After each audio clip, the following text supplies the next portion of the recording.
All right, everybody, welcome back. Sam's Army, episode 2.259. We got a lot to talk about this week. We're going to start out with headlines, talk a little bit about MLS roster rule changes and Sheffield United's welcome home gift.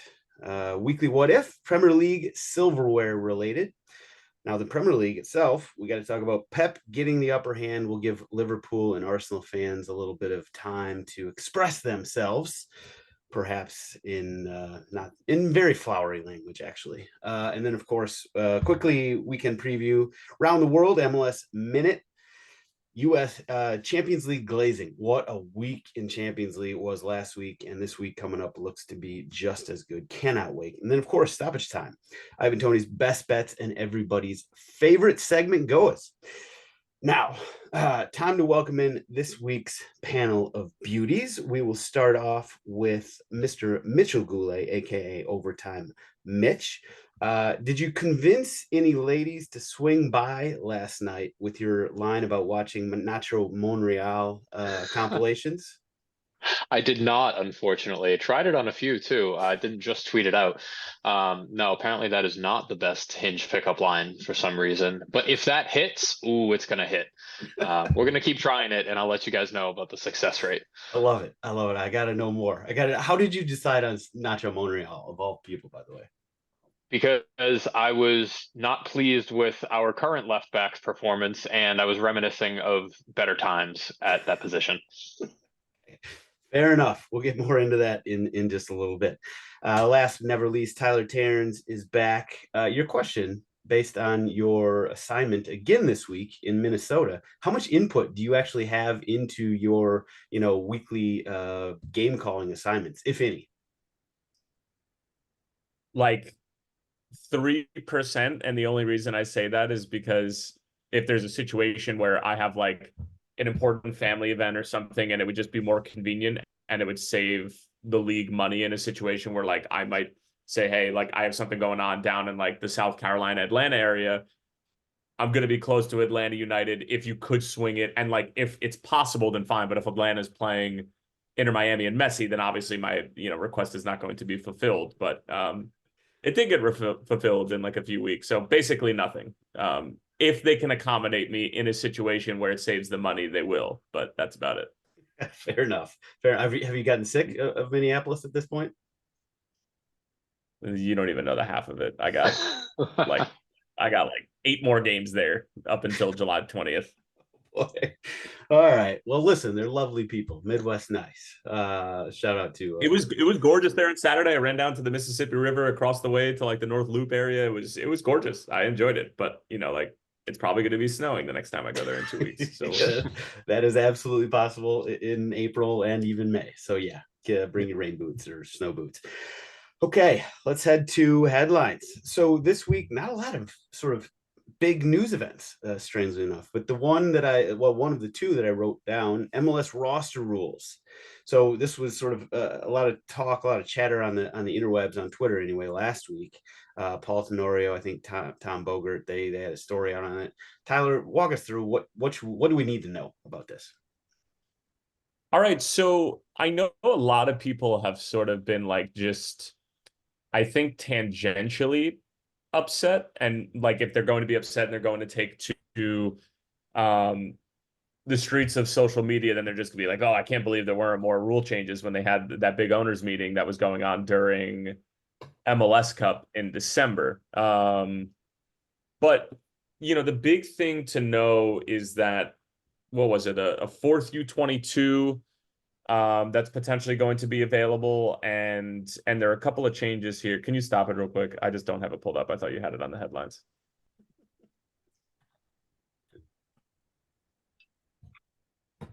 Yeah, so the big rule changes are actually going to be somewhat significant, at least from being able to add more depth and add more young, actually talented depth. For those of you who are not aware of the U22 initiative, it's basically, you can have 3 players depending on what type of DPs that you have now with the current rules, meaning if you have 1 designated player, you can have 3 U22 players. This means players that can make up to $600,000, but only 200,000 counts against the cap. Now with the new rule, you're going to be able to potentially have 3 of those no matter how old your DPs are, because young DPs are a gamble in itself, as we've learned from a lot of different teams. So that's going to go away. So then you can either have 2 DPs and 4 U22 players, or you can have 3 DPs and 3 U22 players. Plus an additional $2 million in general allocation money, which is just basically an increase in the salary cap, which is good for everybody. That just means you can spend more money, meaning, more quality that's going to come into the league. So I actually think that these are steps in the right direction. Everybody was hoping for like a 4th DP and to, have the salary cap increased by like 5 million, maybe take away TAM and do a bunch of things that were really going to shake up, the state. But the truth of the matter is we know this league, and we know that this has been a very, very, very slow, manageable growth tactic, which might drive some people insane. But it's worked up until this point because the league is only 28 years old. And 28? Yeah, 28 years old. And it's still around. And you can't say the same for every single iteration of professional soccer in this country before that. Yeah. And this is a tricky one to balance. Just about any iteration of soccer in the US before that one. I think that I come from the camp that I'm just waiting for that. I understand the slow rolling it and sort of, the need for some regulations and limitations, but man, like, I don't really subscribe to pretty much anything, or at least like anything that old Baldy from FIFA says, Gianni Infantino. But when he was like, MLS, he was sort of coaxing MLS owners, be bold was his statement. I'm 100% on board with that. I feel like they really do need to sort of loosen the purse strings a little bit, and you can see it. I think we'll talk about it quickly later, but like the Champions Cup, right? CONCACAF Champions Cup. We're just not, we being MLS is just, we're just not. We have this conversation every year. We have this conversation every year, and we beat the living daylights out of them during Leagues Cup because it was at the start of their season. Like, there's no real test unless the teams were to meet in like November or December. I'm sorry, but like, yeah, we aren't good enough right now. But like, even given the fact that we have all of these things tying us up, like, and it's at the beginning of the season, Columbus still might get to a final, which is impressive. And obviously Columbus are the gold standard right now, but I don't think it's as drastic as people are making it out to be when it comes to MLS against Liga MX, especially since it's at the beginning of the fucking season. Why doesn't anybody give that as an excuse? You always say that you can't win the game in the first few months of the seasons, and Peter Vermees and Sporting Kansas City didn't win a game until May 5th or whatever it was last year and still got to a Western Conference semifinal. Yet we're going to judge the entire league and its rules based upon games that are happening when there's still snow on the ground. Why don't we take that into consideration? I mean, we're 2 months into the season. Get off my lawn, Sam. We're 2 months into the season. How long can we? Now we're 2 months into the season. But these Champions Cup games where New England, Philadelphia, and them are getting their doors blown off is like week 4. That's true. They're not even match fit yet. I was thinking specifically this week, and the games that were played, not this week, last Miami week. Is Miami. I could have told you that Monterrey were going to fuck them up, and Columbus won. Like, I just don't, there's nothing surprised me so far in Champions Cup. And there are posers from last year too. And just teams that look a lot different than they did in the season that they actually got into this competition. All right. And that happens everywhere in continental competitions. Don't get me started on this shit. Like, I've got a few buttons that you can press, and for whatever reason, I'm getting pissed off about this. So imagine what I'm going to sound like in Liverpool. And I was going to say you're projecting for later in the episode. It's all right. Listen, you're carrying the water for the people that pay you. I'm not going to fault you for that. Not going to fault you. All right. Number 2 headline for the week. As I move on. That's not why I'm doing it. I believe in what I'm saying. That was one of the buttons. What? That's bullshit. Because I almost never say anything if it's something that I don't actually agree with and that I don't want to like say something bad against my employer. It's when I do say something, it's when it actually means something. Fuck you. Keep going. That's actually, you know what? I'll accept that. That's a fair point. And we'll note that for the record, everybody. Tyler did say this because he actually means it, as opposed to the times when you stay silent and then we know what's really going on. All right. Number 2 on headlines, Sheffield United. Oh boy. They got a fun welcome home gift waiting for them after they get relegated to the championship next season, where the EFL just announced a 2-point deduction will be sitting on their metaphorical doorstep as punishment for missing basically a bunch of deadlines for payments to other clubs on transfer moves. And this would have been during the 2022-23 season when they ultimately were promoted. So it really sounds like a big time snake it till you make it, a bet on yourself type of move here, where Sheffield United didn't quite have the money to make the moves they thought they needed to make it up to the Premier League. They did it anyway. And you know, they get the slap on the wrist, but I think ultimately they probably won that bet, because you know, all the revenues that are coming in from the Premier League and the parachute payments that will continue for the next few years, I think probably more than will make up for whatever 2-point deduction that they're going to get next season.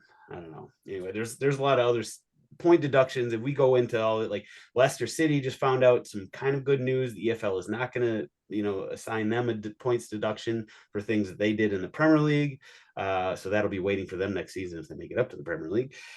And then, of course, we got 115 charges for City, and Everton got a point deduction, another point deduction, and they're appealing it. Whatever. This is just so nonsensical at this point. We'll move on. Weekly What If. Not going too far away. We're going to stick in the Premier League. So, Tyler Terrence and Mitchell Goulet, if you had a vote for Player of the Year in the Premier League right now, who, Mitch, you go first. Who are you voting for and why? I don't have a clear winner. And the two people that you listed in this outline, being Ollie Watkins and Cole Palmer, I can't in good conscience vote for either of them. Cole Palmer having his team be sitting 9th right now. The Player of the Year is not on the 9th place team. I'm sorry. And it's not on the 5th or 6th place team either. I think the Player of the Year has to come from the top 3. But there isn't a clear singular player in those top 3 that I've felt has like carried the team and has been out and out the best player in the league so far this season. Okay, that being interesting. said, If you're going to go that route, yeah, I would sort of submit for the record maybe Rodri. That being said, no, damn it. Sorry, Tyler. I was going to say the same thing. That being said, my vote would go to either Kevin or Rodri, but probably Rodri because he's been healthy the entire season. Okay. Tyler, Watkins, 100% Rodri. No, it's not Watkins or all right. Cole Palmer. Okay. So we're if there was we can talk about Cole Palmer today, but as a player of the year, what a dude though. That guy. He was and he's such a City player too. It just is so funny. Like he's clearly a City guy, and we're just watching him run around for mediocrity in that Chelsea blue. It's so much fucking. So you guys are completely discount. I mean, like the seasons that they've had, Ollie Watkins and Cole Palmer, are we discounting them purely because their teams aren't in the title race? Not purely, no. I think your position in the table has to play a part. It's not a major part, but I also don't think individually they've been the best players in the league. I think Rodri as an individual player has been better than both of them. Okay. And it's tough to, because you have the goals and assist stats with strikers, and you don't necessarily has 7 goals and 7 assists this season, which is outstanding for somebody playing his position and his role. And that's all going against him too. I think he's the better footballer out of the 3 of those players named. Okay. Would you, if Arsenal end up winning the title, would you give it to Odegaard? Yes. Yep. So I'll add something here. Because this next push that we're going to discuss ad nauseum in the next half hour, this next push would be fueled by him. This next 6 weeks would need to be on his back. So if that happened, and if we ended up winning it, I'm pretty sure it would be because of his efforts. Okay. Agreed. Fair enough. I'll put this out there into the internet ether. The odds right now, Phil Foden is actually the highest odds on, at least on the site I'm checking, followed by Rodri, followed by Declan Rice, and then Erling Haaland, Mohamed Salah, VVD, Ollie Watkins, Saka, and Palmer. Okay. I think it'll be interesting. I think that you're right that coming down the stretch the next couple of months, a lot will change depending on which team sort of comes out on top. Let's move on to the Premier League. Staying basically the same topic here. What a weekend. I mean, this past week has been just a lot of fun from a soccer sort of neutral's perspective. And I'll be honest, I didn't have the greatest of times this weekend either. Tottenham got our asses handed to us by Newcastle, just an absolute shit kicking. But really, well, we obviously have to start a little higher up in the table, where the three headed monster that is title race this year. We got a big shakeup. We got a really big shakeup. City went first. They blew the doors off of Luton Town, as you would sort of expect from them. I think it was 5-1 on Saturday. Yes, 5-1 on Saturday. And then on Sunday, things went just haywire. All sorts of weirdness. So Liverpool and Arsenal playing at home, both of them. Liverpool lose to Crystal Palace 1-0, and Arsenal lose to Villa at home again 2-0. Of those games, the Liverpool game, so I'm gonna let you go first here, Tyler. Of all the of the two upsets, I did not see this come, but the score line was what I couldn't wrap my head around. 1-0. If there was one score line in this game that I could never have predicted, it was 1-0 Palace. And obviously, you had a million chances. It's not like it's not like they sort of dominated the ball or, stopped you from getting chances. But take it away. I know you got some things to get off your chest. Hit us with whatever. First of all, if you didn't have like a mega 7 game over parlay, would you even be talking about the score line and exactly what it looked like? No, just broke your little over heart. It did. It fucking killed me. God damn it! It was that game, and there was one other. I can't remember which one it was, but yeah. All right. So just leave your betting biases out of your opinion for the weekend. Like just try to separate the two. I can't do it. All right. I'm sure a lot of people who are on social media heard my SiriusXM rant when I called their shout line, which is something we're trying to promote on the channel. And I thought it was Can other people call into that? Oh, anybody can call into What's it. the number? Literally anybody. The number is, stand by. It's great because it's basically just a voicemail, and it's just a place to go and scream about your team. Essentially what I do with the podcast every week, except like it's played on nationally syndicated radio. Is it is it a call, like a true call-in? Is it a conversation, or is it just a voicemail? No, it's a voicemail. So you're talking into the nothingness, but then the various shows throughout the day, both the football show, Counterattack, and Grumpy Pundits, and WTF will all clip it, and then they'll play it and be like, hey, like, so because obviously, immediate reactions are the best reactions, as we know, and it's amazing. So anyway, the number is 202-596-5880, 202-596-5880. So I call this number, and the first time I call, I'm walking through CBG, the airport, and I can't scream because I'm in public. So I'm just like, have this dejected, depressed tone and just talking about Liverpool. Then I get into my car, and then I fucking unleash.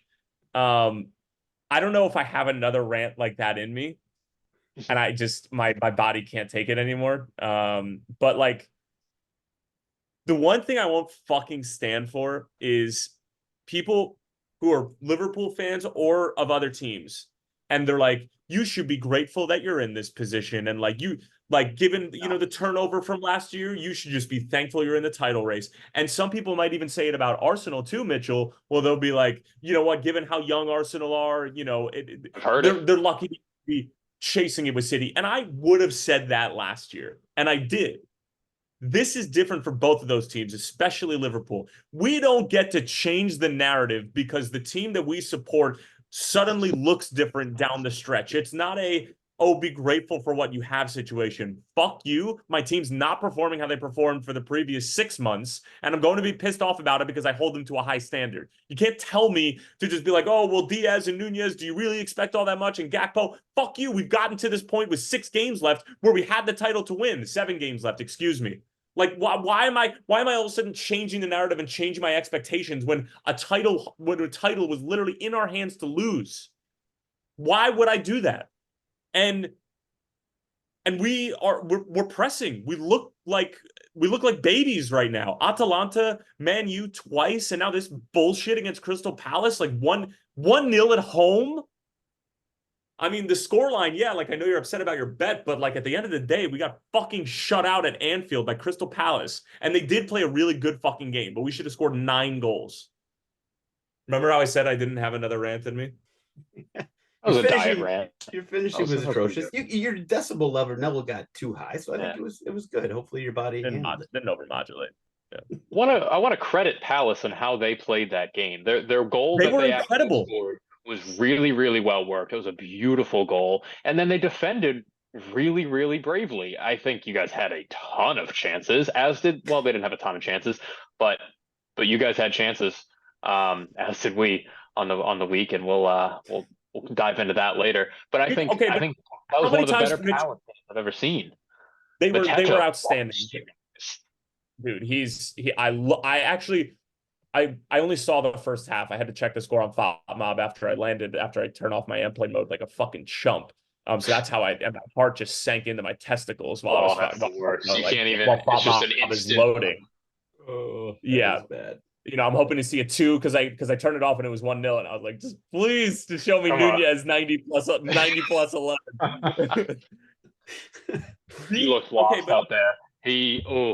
There's some games where his movement looks super sharp and he looks like he's the one on the front foot on every single attack. He was a step early or a step late on literally everything. He looked on a different page from the rest of the team. And I think that's just a factor of Darwin being Darwin. But man, that was a perfect storm. We don't make the right decisions. I have this thought about Trent, right? Trent came on middle of the second half, and I've expressed this, I think, on this pod before about how he is asked to play those long diagonal balls, and he has that like license to do that. He came on and immediately started looking for those, played like 4 of them. None of them came off. Absolutely none of them reached the end target, and continued to try to play them. He had this one where it was like a 3-on-2 counter, and he could have played an easy 5-yard pass in front of Jota, but instead he tried to do this like techie side volley into the path of whoever was making a run, and it was just the complete wrong decision. And all in all, it was one of the worst Trent passing performances I have ever seen, and I think that just kind of summed up how you played and how the decisions were made on the day. Nothing to add. I have no arguments with that. It was unfortunate. Well, let's shift gears. Go a little south. Yeah. Let's do that. Let's head down to North London. So the other shocker, Arsenal and Aston Villa. Unai Emery coming back, masterclass, tactical masterclass, according to everybody on Twitter. I don't know, Mitch, what'd you think there? Oh, okay. I liked how we started the game. I liked how we played in the first half as well. I thought we didn't shake chances when they came to us. That Trossard just tap in front of goal that Martinez saved. I don't know how that's not in the back of the net. But I also want to credit Villa for how they played. They defended really well. They took their chances when they came, and they saw that we were weak when we came out in that second half. We came out just lifeless. No threat whatsoever. Nothing in behind. The only thing in behind actually was Kai Havertz, maybe the slowest player on our team.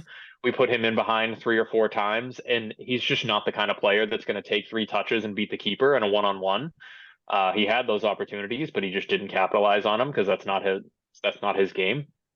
And we've seen the lack of success with starting Zinchenko at left back and Kai Havertz at the left side of midfield position. We've seen there's a stretch early in the season where we took like 3 points from 6 games with that exact starting lineup. And yet, why do we go back to it now? Why do we revert to something that didn't work earlier in the season against this Villa team? And just, I mean, Villa were not at full strength either. Douglas Luiz was suspended. They had injuries.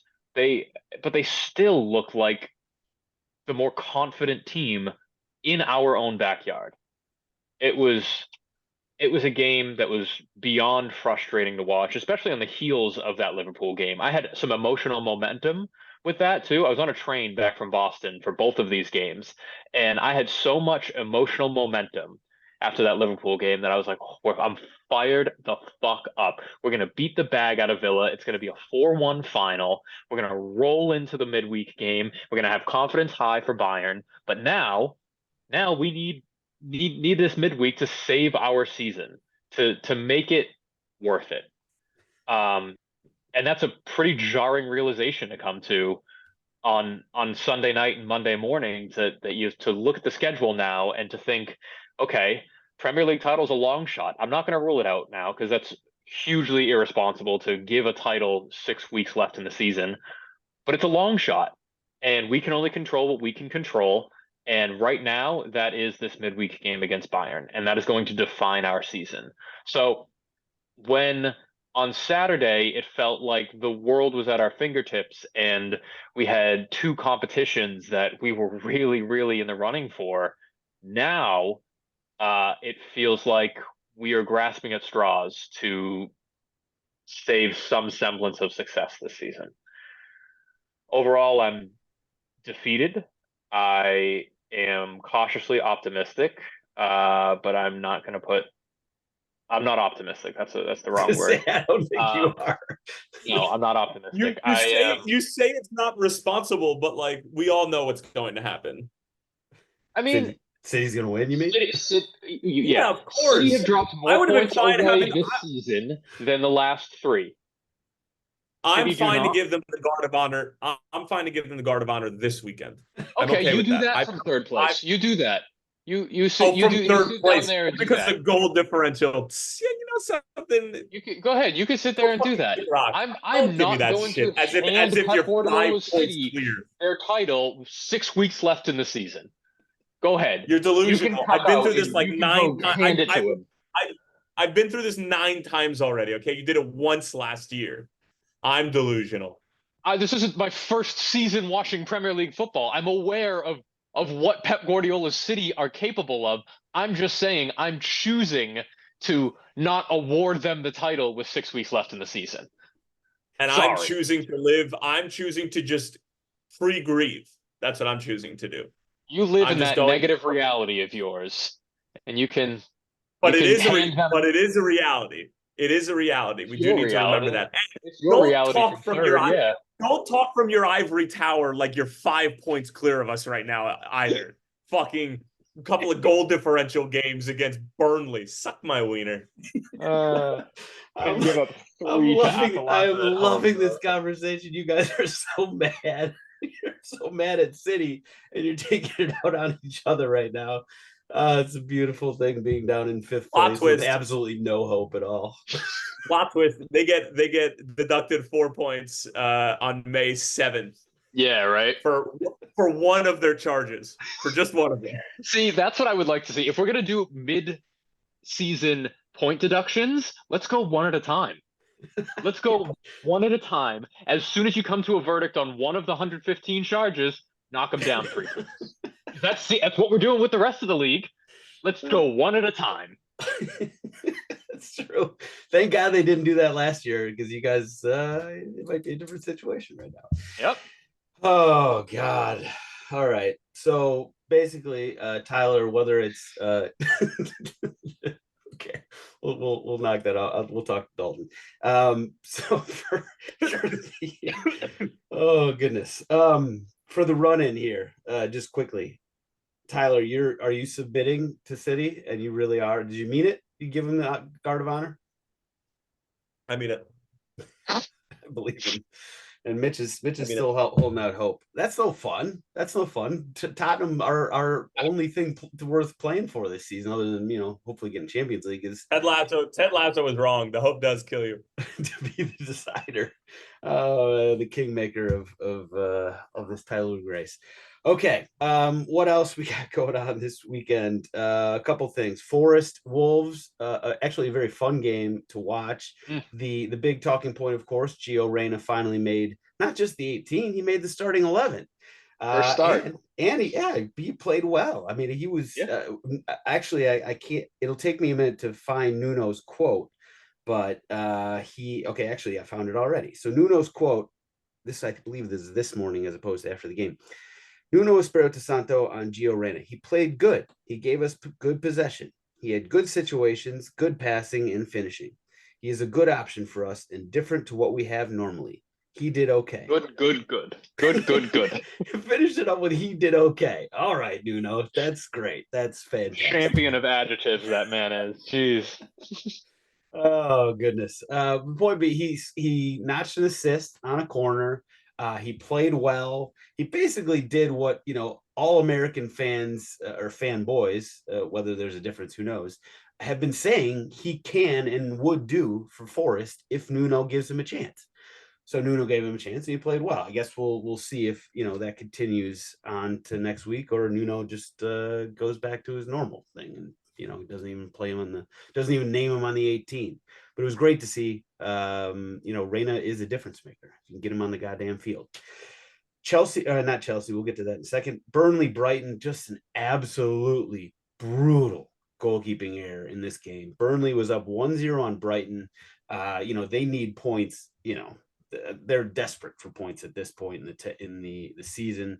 They're still in the relegation zone. Obviously, they're 19th on 20 points, but they're not like so far away. They're 6 points off Nottingham Forest, 7 points off Everton. So if they'd gotten 3 points in this game, they'd be sitting on 22. Unfortunately, just an absolutely brutal goalkeeping error gave Brighton a draw. And then Chelsea just put a mollywhopping on Everton 6-0 on Monday. Whoa. I was expecting goals in that, so I'm not too disappointed, but man, 6-0 all for Chelsea. That was 4 of them for Cole Palmer, by the way. That guy is legitimate. I guess we've already given him his flowers this episode. I recently hold on, I have more flowers to pick. Okay. I recently posted about his Hattie against United, that crazy comeback win that Chelsea had against United, and I got a ton of shit for it because it featured 2 penalties and a deflection towards the end of the game. And people were like, "Oh, it's a weak hat trick. He's not that good of a player." And then he goes and has a first half hat trick featuring no penalties. One of them that capitalized with his weak foot from about 35-40 yards out after a goalkeeper error for Jordan Pickford. He's the real deal. And anybody that wants to continue to hate on such an incredible young player, I think you are just harbor too much hatred in your heart. Just enjoy him. He's a fun player to watch. And on the flip side of that, I'm going to hate on Pickford for a second. England fans will rejoice that Cole Palmer is going to probably start for them at the Euros this summer, but are going to sweep quietly under the rug that their first choice goalkeeper conceded 6 goals today. Is he their first choice goalkeeper? Who knows? But he has been recently. You think he's going to start? I think Cole Palmer will start. Yeah. Really? Okay. In the Euros, sure. I think you have Saka, Foden, and Palmer in the middle, and then Kane up top.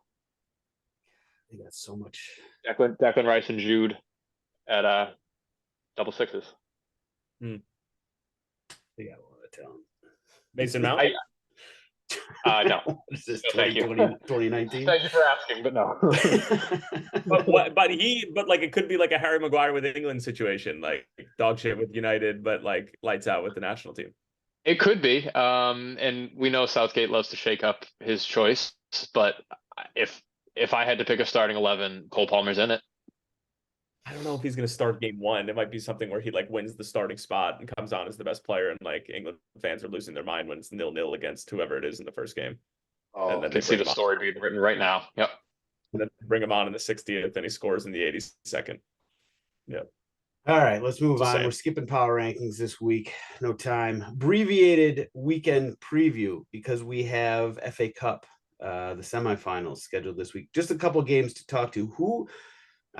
We have a Liverpool fan, we have an Arsenal fan. Which of you two you think is most angsty about this game? So you guys you're both on the road after having lost this past weekend. Arsenal go to Wolves, Liverpool go to Fulham. Tyler, who do you think is more angsty? They are. Mitchell? I'd say we are because he's already phoned in his season. Fair point. Fair point. All It's right. it's easy to not be angsty when you don't care. True. It's a good defense. That's no way to go about life. That's no way to live your life.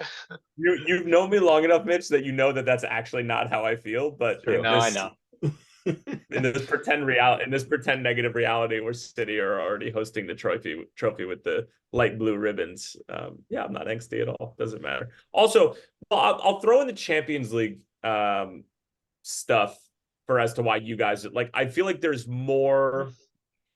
I don't know. It is Klopp's last season. I don't know. I got a lot of things going on inside of my body right now. Just a lot of. I think this weekend we had half an eye on Bayern midweek. I think that's part of the reason why we dropped the ball on the weekend. I just don't think our focus was on you don't think the focus was there because you were skipping ahead or because you were physically and emotionally taxed from the game midweek? No, I think Arteta in particular, and maybe not the entire team, but I think Mikel Arteta had half an eyeball on Bayern.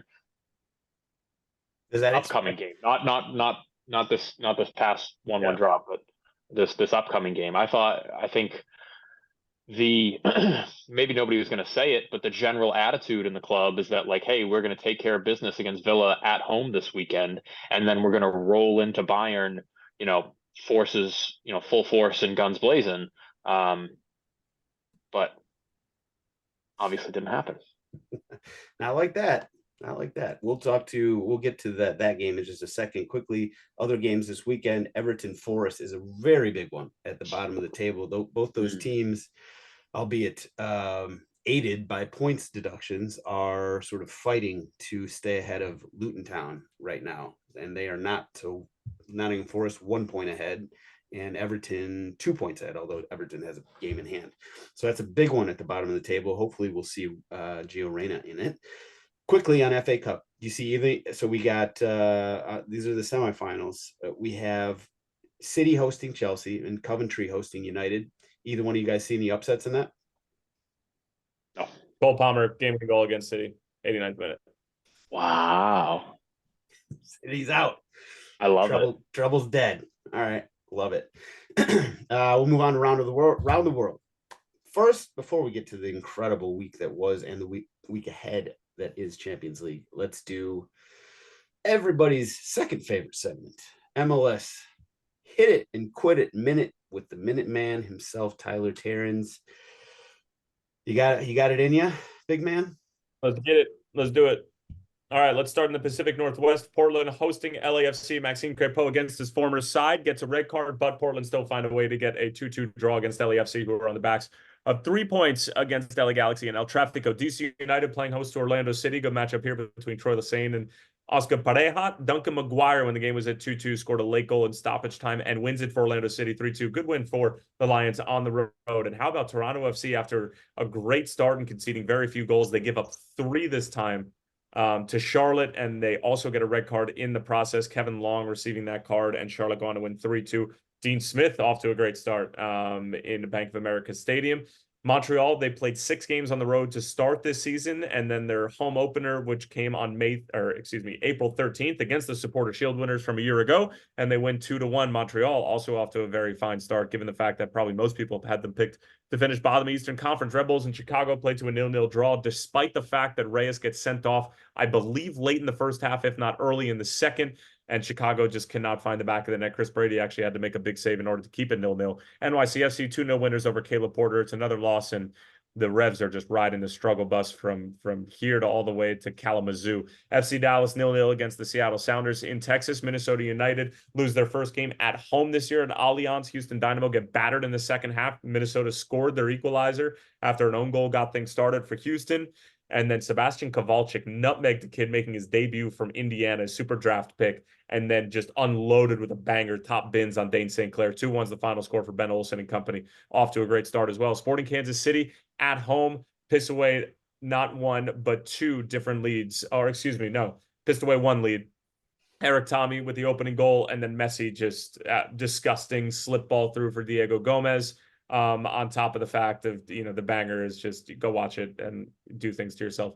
Real Salt Lake 0-0 against Columbus at home. Vancouver Whitecaps at home against the LA Galaxy, and Greg Vanney and company bounced back after El Tráfico lost. 3-1 winners. The Galaxy are primed to be an MLS Cup contender, just like I talked about like 4 months ago. Just saying. San Jose 3-0 losers at home against the Colorado Rapids. Earthquakes are in a bad way right now. Atlanta United going up against the only unbeaten team left in MLS, and that was the Philadelphia Union. Atlanta United were up 2-0. Philly scored 2 goals in the second half. Jim Curtin and company remain unbeaten. 2-2 is the final score. St. Louis City 1-0 winners over Austin on Sunday. Joao Klaus with the only goal. Nice little build-up and one-time finish from the Brazilian/German, and that would do it for match day number 9 in MLS. Well done, sir. So I had written down here to at least mention the Champions Cup, but we've already talked about it.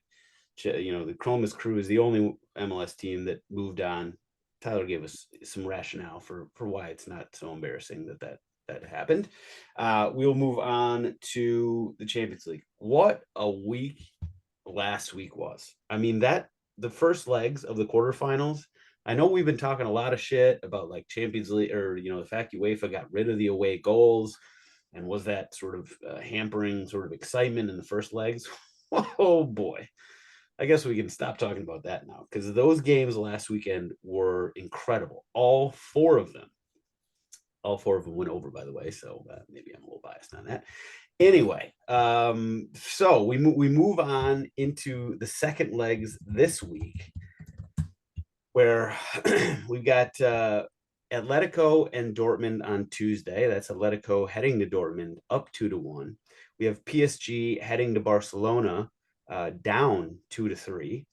We have Arsenal. This is on Wednesday now. We got Bayern hosting Arsenal 2-2 in that one, and then Man City, Real Madrid 3-3. Those games, just quickly last week. I mean, like, what stands out from Mitch? What stood out? What was the game? Because like I actually had trouble. All four of them were so good, but which one stood out to you as being like that was the best one?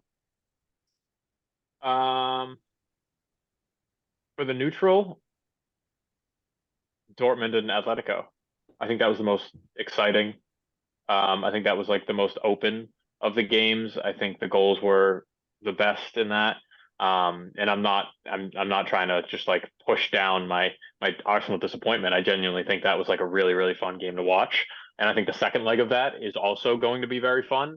I like Atletico in that, and that's a sneak peek into my best bets. But I also like us. I said this last week on the pod when we talked about, am I nervous to host Bayern? I am not inspired by how Bayern has conducted themselves this season. I don't think they're Bayern teams of old.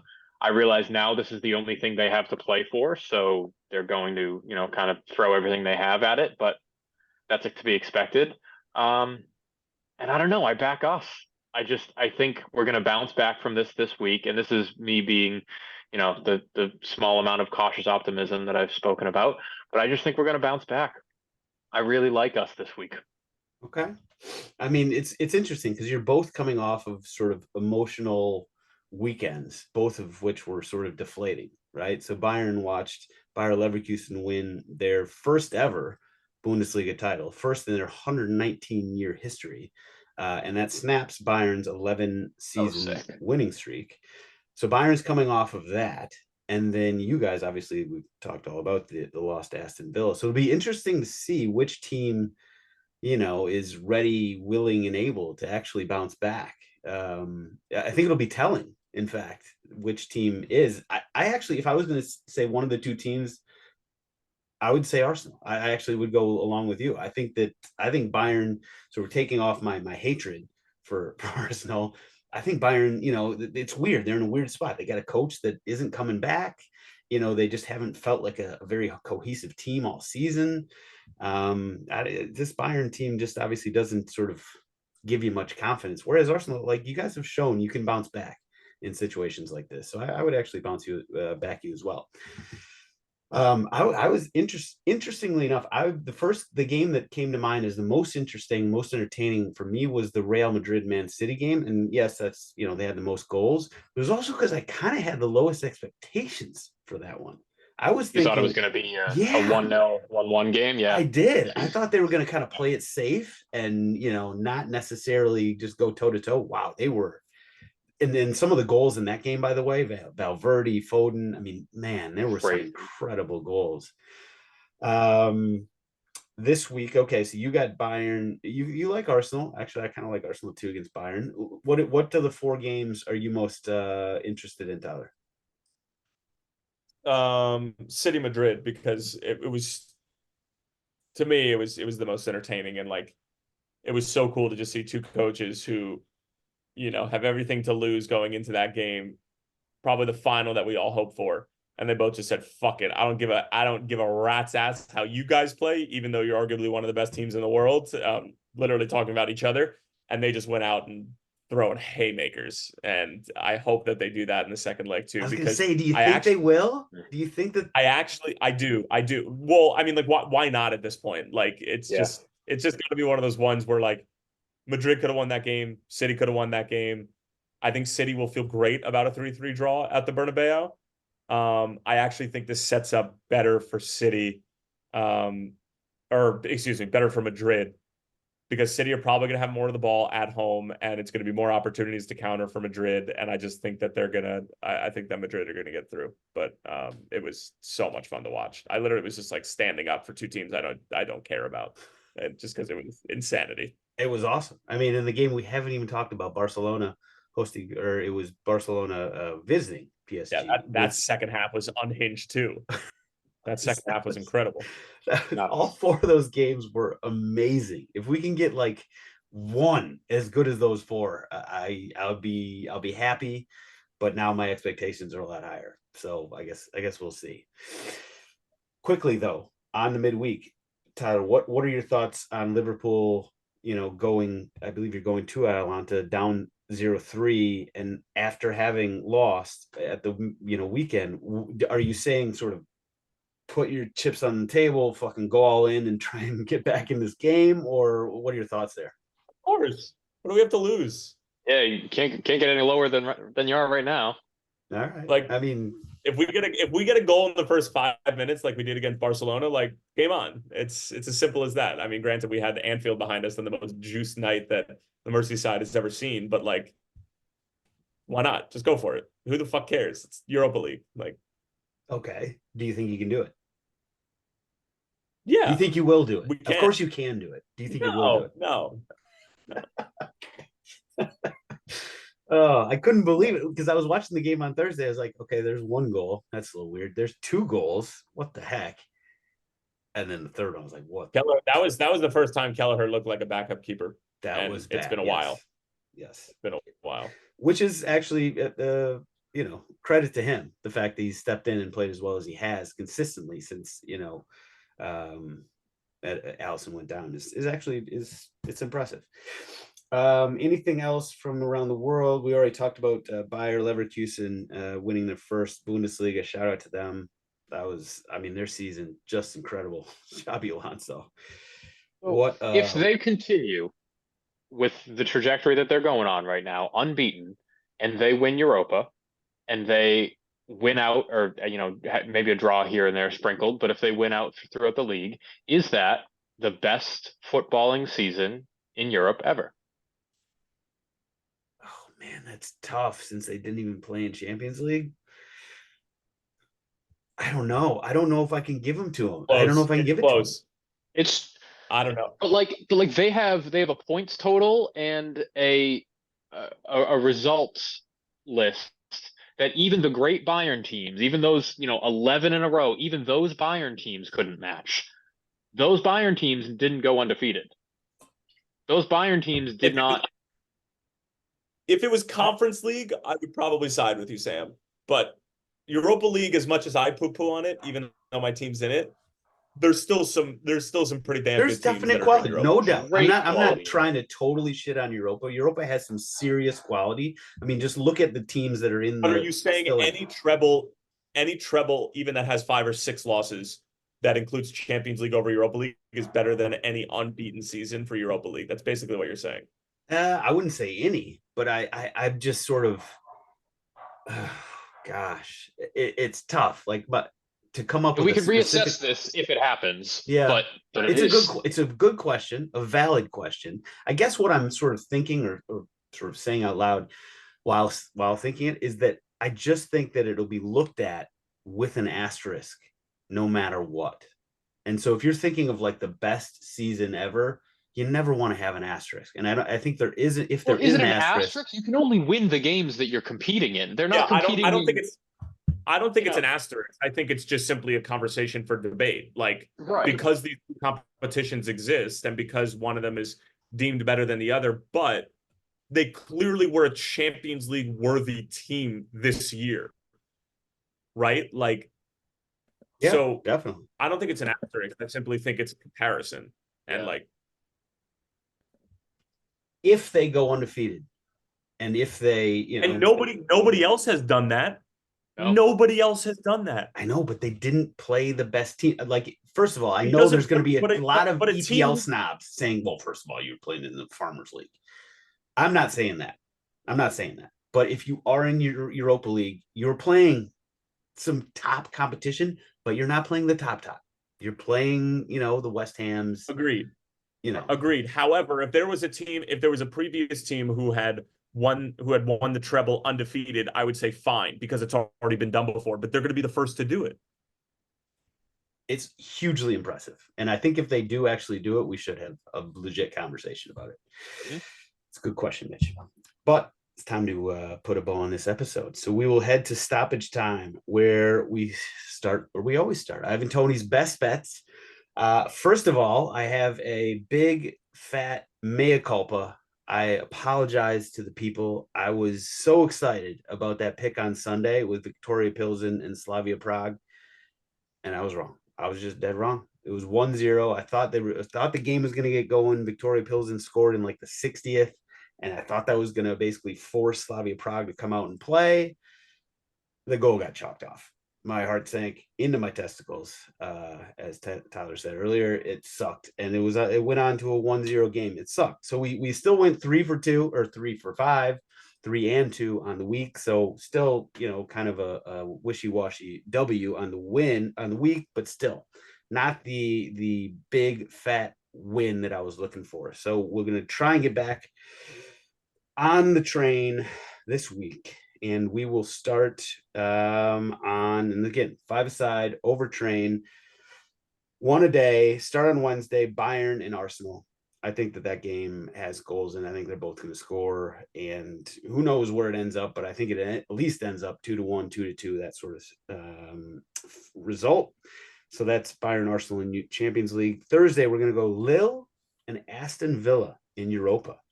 So Aston Villa has burned me several times in Europa League, but I'm going to go with them this time. They play Lille. It's 2-1 going into the second leg. I know Lille is down 2-1, so they have to go for it. I think Aston Villa can get some goals there. So Lille, Aston Villa on Thursday. Friday, we're going to go San Luis and Toluca in Liga MX. Saturday, we're going to go Western City Wanderers versus Melbourne City in my favorite league, A-League. Melbourne City, first of all, they beat Western City Wanderers 7-0 a few months ago, and then they just come off an 8-0 win this weekend. So Melbourne City is flying. And then Sunday, we're going to go to Wales. This is a team, TNS, who they score like 6 or 7 goals in basically 90% of their games. They play at home against Canas, Quay Nomads, and that game, I'm sure the over-under is 3.5, not 2.5. I see that going over. So there we go. We got Wales on Sunday. 1, 2, 3, 4, 5. Let's get them all and feel good about ourselves. Okay, Mitch, what do you got for us? Ivan Toney's best bets. I got 3 Champions League picks, 2 pretty favorites, and then 1 kind of, plus money to add some value. I like Barcelona to advance from the Barcelona PSG tie. They're up 3-2 on aggregate right now. And for them to just advance is -370. I like Real Madrid plus 1.5. You're going to take an alternate line there. I do not think they lose by more than 2 goals, or I'm sorry, more than 1 goal. I think if either of those teams go through, when one of those teams go through, it's by a very fine margin. It's not by 2 goals. And then I like Atletico Madrid to beat Dortmund. They are currently up on aggregate, but I just think they're the better team. I think they create more chances, and Dortmund concede a lot of goals. So you put those all together, you're at plus 472. Ooh, I like it. Child's play. Child's play. Give us this plus 1,200. I cooked up something mean. Mean. How many legs we looking at? 4. Okay. Every game. Madrid to win the game. PSG to win the game. Draw between Bayern and Arsenal. Madrid to win the game. For a cozy 180 to 1. $5 to win 903. Show me the money. Not that I placed that bet, but if you were Hypothetically.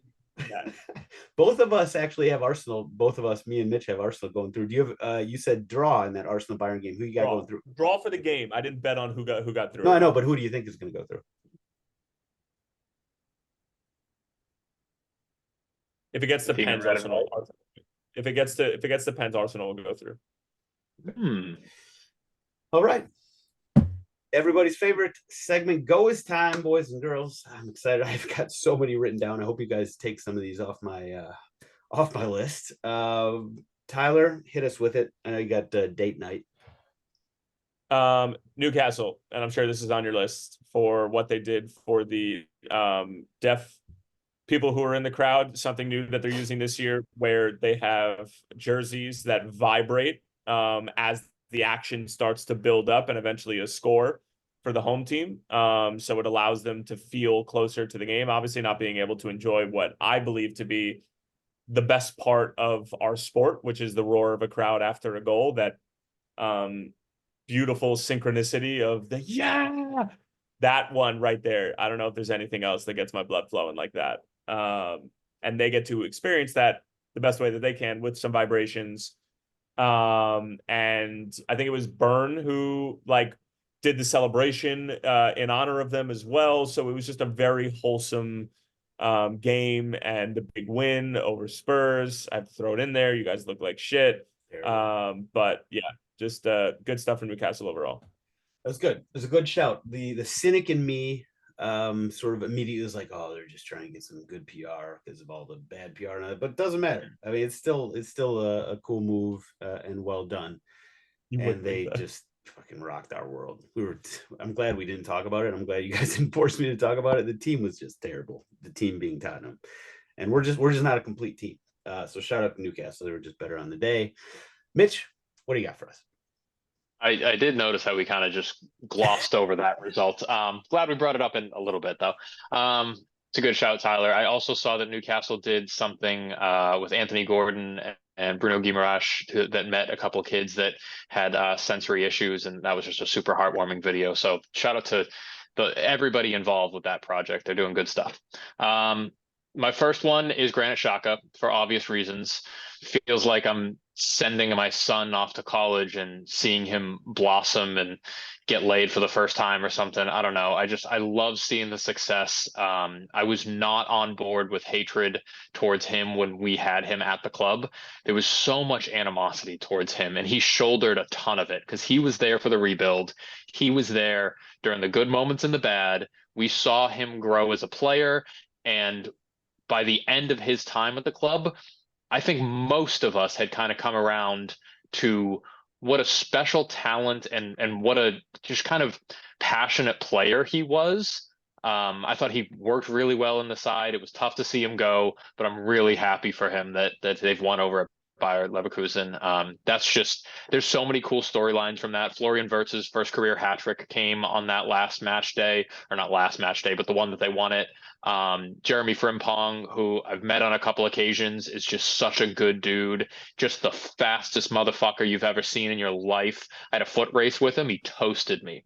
I'd consider myself an athletic person. It was like, I don't know, if any of us decided to race a 6-year-old, like it wasn't even close. 2 steps and he's miles in front of me. It was awesome. It was a hell of an experience. But overall, Leverkusen, particularly Granit Xhaka. And then I know this is going to be one of yours because you just posted about it before we went on. But Nahuel Guzman, Yeah. the goalkeeper who is under investigation for using a laser pointer against a opposition goalkeeper while he was watching from a press box upstairs. Sweet. He I was don't. in a suite. Oh, he was in a suite. Okay. I don't know the specifics of this. This is me just going off of a headline and a handful of tweets that I've read, but that is elite shithousery to not even be involved in the game, but still be down there with a laser pointer trying to blind your opposition goalkeeper. Oh, that's where my beautiful game has gone right there. I thought shit like that was only reserved for the degenerates. I didn't know that players actually would partake in that too. Right? think You know they what? typically do. Degenerates and players, there's a little bit of Venn diagram there where it overlaps, and those are the players that you love and hate. Dude, Nahuel Guzman, that guy is I don't want to call him a clown because I mean it in like a very complimentary way. He is such a character. I guess that's the word I'm looking for. He's such a character. He is hilarious. His haircut, you just see him and you're like, this dude is different, and he absolutely is. And the fact he's under investigation for shining a fucking laser pointer in his opposing goalkeeper's eyes, and it was Monterrey versus Tigres, like the local derby, which is just, it was amazing. Amazing news, amazing move by him. I'm glad you took that. So you took one off my list. Yeah, I'll give a couple honorable mentions here. So Sporting Kansas City, they did like a post about Messi, and it was basically like a goat. And this was before Messi was in town. He was coming to town for the weekend, and they did a post about the goat. It was some, like, I don't know, ABC News local affiliate in Kansas City, and they reposted it saying, "Oh, Messi's already in town." So it just felt a little weird about sort of, glazing Messi like that 2 days before your team is about to play them. Didn't love that. Unai Emery pulling the double on Arsenal. Big shout out to Unai, my guy. Love that guy. Wrexham, they secured their second straight promotion to League One. Obviously, there's going to be a lot of headlines about that. It's clearly not an underdog story. The players are getting paid like they're already in the championship, but it's still a cool story, and credit to Rob and Ryan for just sort of making it happen, and taking a club that was in a tough spot and sort of moving them up in the world. So even though people love to hate on them because they're paying them all this money and all that stuff, whatever, it's not your money. So shout out to Wrexham for the promotion. The two that I will give a little bit more chatter about, the Saudi League. The Saudi League is I got almost co-goers. I'm going to give this the honorable mention because I want to go with the positive. What was that? Positive. We're going to go the positive way. So Saudi League gets the honorable mention, the last honorable mention, the highest honorable mention, for agreeing to review their code of conduct after a fan in the stands literally whipped a player from El Etihad after the Saudi Super Cup final. They're going to review their fan, code of conduct, which is just. Oh, they're gonna rewrite it after that, are they? Good for that. They're gonna look into it and see if maybe some things can be changed. You can't. Maybe they'll put a specific line in there that you can't whip players with a whip that you bring to the game. I don't know. It's an interesting move by them, and complimentary. Well done, Saudis, for putting that in the rule book. Maybe. Last but not least, the actual go of the week: Werder Bremen fans. So they were playing Bayer Leverkusen this weekend. I think they saw the writing on the wall that they were probably going to lose. So what they did, they were on the road at Bayer Leverkusen. A couple fans from Werder, they infiltrated the Bayer Leverkusen home stands and started handing out green smoke bombs to Bayer Leverkusen fans, knowing that when the team Bayer Leverkusen would win the game and rush the field, which they did, they would set off these smoke bombs and they would be green. And I thought that was just a brilliant, petty, harmless, brilliant shithousery. I just love that move. So shout out to the Werder Bremen fans who thought of that and pulled it off with aplomb. Well done. And, you know, of course, obviously Bayer Leverkusen, well done. You guys won the league as well. So What does that do though? Oh, like it's that just just so makes their petty. It's pictures so cooler. petty. That's Then you've got a these little petty. videos. You got the videos of like the beautiful Sure. scenes of Bayer Leverkusen fans like going mad on the field, and just like the happiest moment of their lives for at least a lot of them would have been for me. And then you got this green smoke going up. It's just like it's so I don't- petty. It's so petty. It is so minuscule, but I get it. Yep. It's so petty and harmless in the grand scheme Yeah. of things. So Oh, yeah. that's the kind of shit housery that I can 100% get behind. So shout out to Werder Bremen fans. Okay, that's all we got. Mitchell, Tyler, you guys are beautiful. Thank you for hopping on as always. And everybody else, thank you for listening. We'll be back next week after a great weekend, midweek of Champions League with well, I don't know what we'll be talking about, but I'm sure it'll be Champions League and whatever happens next weekend. So we'll be back bigger, better, faster, stronger. Can't wait to see you guys then. Cheers.